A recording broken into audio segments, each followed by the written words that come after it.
네, 이번엔 서부지법 가보겠습니다. 윤 대통령이 구속심사 출석 의사를 밝히면서 법원 앞의 긴장감은 최고조에 달하고 있습니다. 네, 서부지법에 나가 있는 취재 기자 연결합니다. 백유빈 기자. 네, 서울 서부지법에 나와 있습니다. 윤석열 대통령에 대한 영장실질심사가 잠시 뒤인 오후 2시 이곳 서부지법에서 열립니다. 윤석열 대통령이 직접 참석 의사를 밝히면서 집회 규모도 점점 늘어나고 있습니다. 경찰은 만약의 사태를 대비해 법원 주변 경계를 최고 수준으로 높였는데요.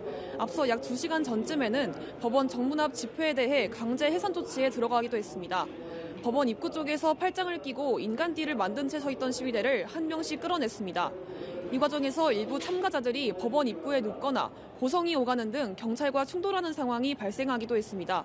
끌려난 시위대는 탄핵 무효, 부정선거 수사하라 등의 구호를 외치면서 법원 근처에서 농성을 이어가고 있습니다. 경찰은 계속해서 충돌에 대비하고 있는데요. 법원 입구는 차벽으로 막혀 있고 법원 앞 보행자 통행도 일부 제한되고 있습니다. 네, 백 기자, 윤 대통령에 대한 영장실질심사에서는 치열한 공방이 있을 전망입니다. 관련 내용도 전해주시죠. 네, 공수처는 영장심사 막판 준비에 들어가며 윤 대통령의 움직임을 예의주시하고 있습니다. 앞서 공수처는 윤석열 대통령에 대해 내란 우두머리와 직권남용 권리행사 방해 혐의로 구속영장을 청구했는데요. 공수처 관계자는 범죄 중대성과 재범 위험성 등을 고려해 구속영장을 청구했다며 약 150쪽에 달하는 영장 청구서를 법원에 제출했다고 설명했습니다. 윤석열 대통령은 계속해서 진술을 거부하고 조서에 날인도하지 않고 있는데요.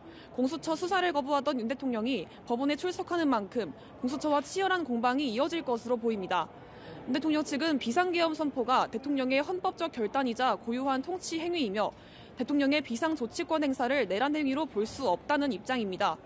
또 공수처는 내란죄의 수사 권한이 없고 서울 서부지법에 영장을 청구한 것도 관할을 위반한 것이란 주장도 이어가고 있습니다. 영장 실질심사가 주말에 이루어지면서 영장 전담 판사가 아닌 주말근무 당직법관인 차은경 부장판사가 심리를 맡게 됐습니다. 법원의 판단은 이르면 오늘 밤에 나올 것으로 보이는데 오늘 구속심사가 얼마나 길어질지가 변수입니다. 또 현직 대통령이 법원에 직접 출석하는 만큼 법원의 고민이 더 길어질 가능성도 있습니다. 지금까지 서울 서부지법에서 연합뉴스TV 백유빈입니다.